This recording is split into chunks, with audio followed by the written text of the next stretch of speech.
For centuries, the Roman Empire was the most powerful force on Earth. Its legions marched from the deserts of Africa to the forests of Germany, from the Atlantic coast to the Middle East. Rome built roads, aqueducts, laws, and a vision of empire that shaped civilization itself. But nothing lasts forever.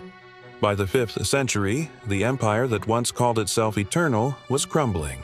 The question is, how did the mightiest empire in the ancient world fall apart?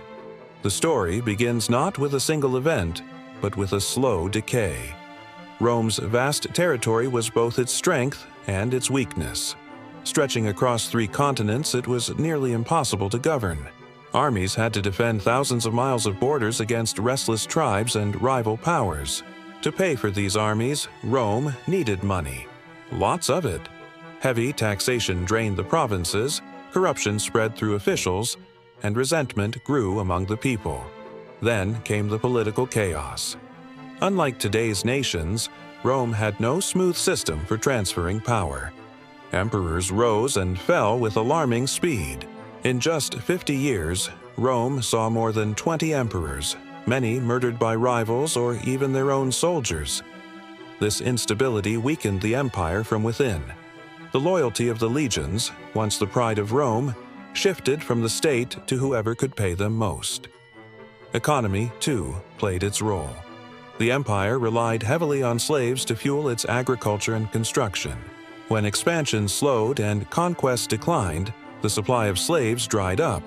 Trade was disrupted by pirates and invasions, inflation soared, and coins were devalued. Ordinary Romans suffered, while elites grew richer and more detached from the problems of the people. But the greatest threat came from outside. The so-called barbarian tribes, Visigoths, Vandals, Huns, were no longer just raiders. Pressured by migrations and the ferocious advance of the Huns under Attila, these groups sought refuge and new homelands.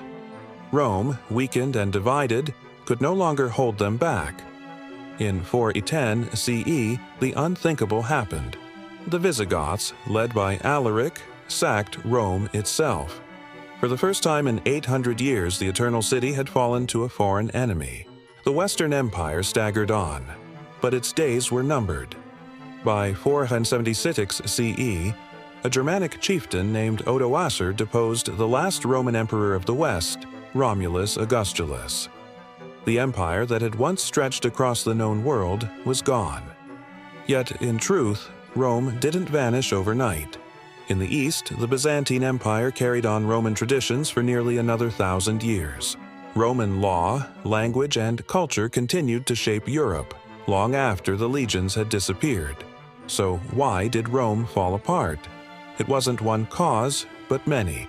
A deadly mix of economic collapse, political corruption, military decline, and relentless pressure from outside forces. Rome's greatness made it the envy of the world, but its vastness, greed, and divisions left it unable to survive. The fall of Rome remains one of history's most powerful lessons. No matter how mighty an empire may seem, it can collapse from within just as easily as from without.